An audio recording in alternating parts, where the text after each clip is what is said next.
তো হাসান হোসাইন যে বলতেছে চাচা বেলাল, বলছে কি হয়েছে? তো একটা আজান তো শোনাও।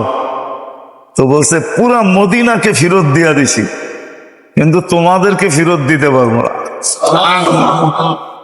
কেননা তোমরা দুইজন আল্লাহ রসুলের দুনিয়া, আল্লাহ রসুলের কলিজার টুকরা।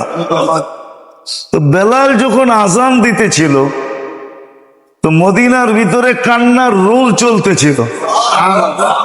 এমন কোন পুরুষ ছিল না, মহিলা ছিল না, যুবক ছিল না, বৃদ্ধ ছিল না যে চোখে পানি না আসছে আর কান্নার রোল না চলছে। তো বাচ্চা মার কোলে বৈশা মাকে জিজ্ঞাসা করতেছে, মা কাঁদিস কেন?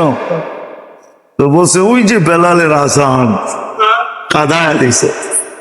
আল্লাহ রসুলের জমানা মনে উঠে গেছে, মনে হইতেছে যেন আল্লাহ রসুল এক আমাদের সামনেই আছে।